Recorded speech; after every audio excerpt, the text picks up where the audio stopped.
గురుభ్యో నమ.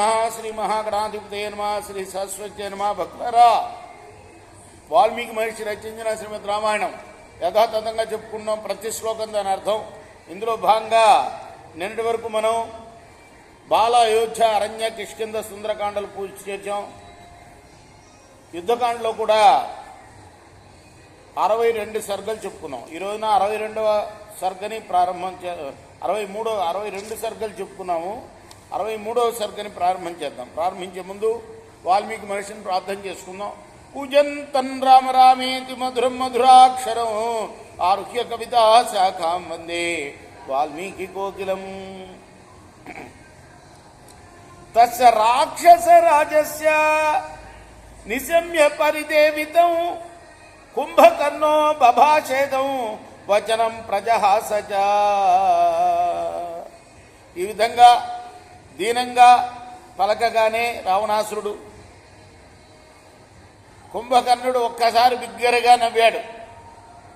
దృష్టో దోషో హియోస్మాభిః పురా మంత్ర వినిర్ణయే హితేష్వనభియుక్తేన స్వయమాసాదిత స్వయ.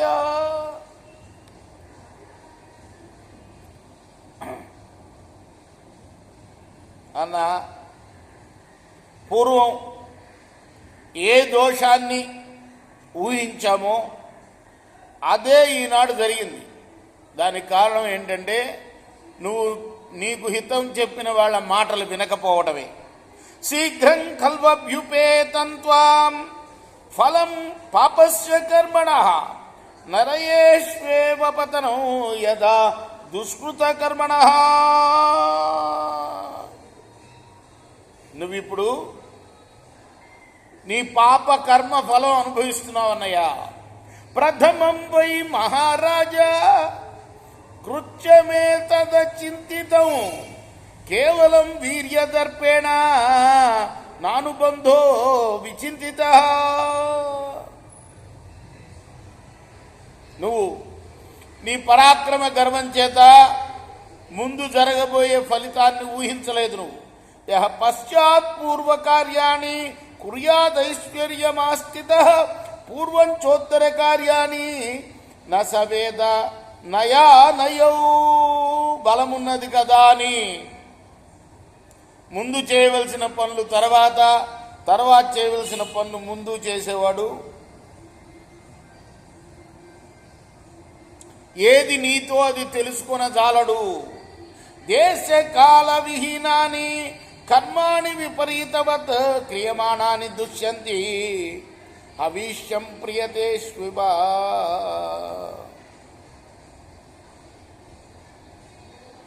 దేశ కాలాలు అనుకూలంగా ఉన్నాయా లేదా అని చూసుకోకుండా చేసే పనులు అపవిత్రుల చేతిలోని హవిస్సు లాంటివయ్యా. త్రయాణం పంచధాయోగం కర్మణాం యః ప్రపద్యతే సచివై సమయం కృత్వా స సమ్యగభివర్తతే. ఎవడైతే మంత్రులతోటి బాగా ఆలోచించి 3 విధాలైన కర్మలను 5 విధాలైన సాధనాలతో సాధించుకుంటాడో వాడే మంచి నీతి మార్గంలో ఉన్నవాడు సుమా.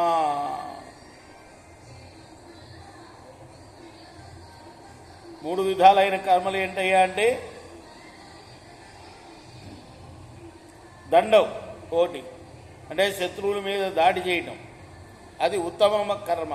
రెండోది తన బలము శత్రు బలము సమానంగా ఉన్నప్పుడు చేసే కర్మ సంధి కర్మ, అది సంధి చేసుకుంటాం, అది రెండవ మార్గం. మూడవది ఏంటయ్యా అంటే పగవాడికి అభివృద్ధి, తనకు క్షేమం కలుగుతుంది అని అనుకుంటున్నప్పుడు సామదాన భేద దండోపాయాలు అన్నారు కదా. ఈ సామ విధానం అవలంబించడం, ఇది అధమ కర్మ అంటారు.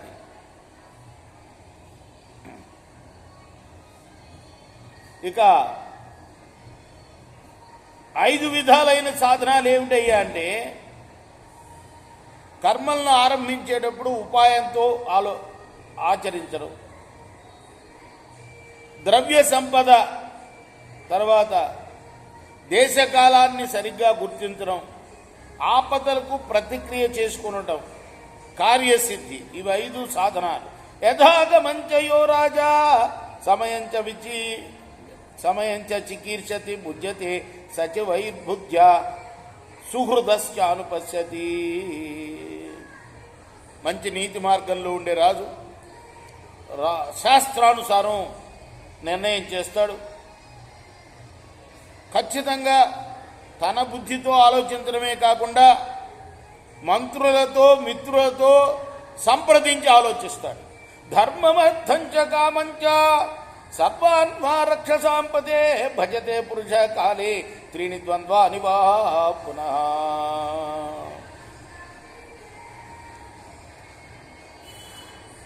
బుద్ధిమంతుడైన వాడు ధర్మార్థ కామాలని వేరువేరుగా కానీ అన్నింటినీ కానీ ధర్మార్థాలు, ధర్మకామాలు, అర్థకామాలు అనే 3 ద్వంద్వాలను కానీ కాలానుసారంగా సేవించాలయ్యా. త్రిషు చైతేషు యశ్రేష్టం శ్రుత్వా తన్నావభుజ్యతే రాజా వా రాజమాత్రో వా వ్యర్థం తస్య బహుశ్రుతం. ధర్మార్థ కామాల్లో ఏది ఏ సమయంలో శ్రేష్టమైనదో తెలుసుకొనని రాజు వాడి యొక్క చదువుకున్న శాస్త్రం అంతా వ్యర్థమయ్యా. ఉపద్రావం వాన్ త్వంచ భేదం కాలే చ విక్రమం యోగం చ రక్షసాం శ్రేష్ఠ తౌ బహుచ నయానయో కాలే ధర్మార్థ కామాన్య సంబంధ్య సచివై సహ నిషేయ వేతాత్మవాన్ లోకే న స వ్యసనమాప్నుయాత్.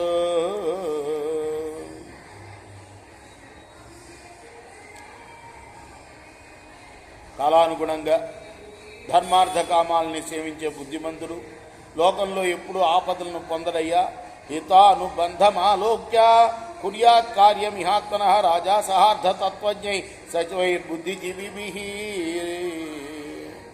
రాజు కార్యముల యొక్క యథార్థ స్వరూపాన్ని తెలిసిన బుద్ధిజీవులైన మంత్రులతో కలిసి తనకు ఏది హితమో ఆలోచించుకొని కార్యాలు చేయాలయ్యా.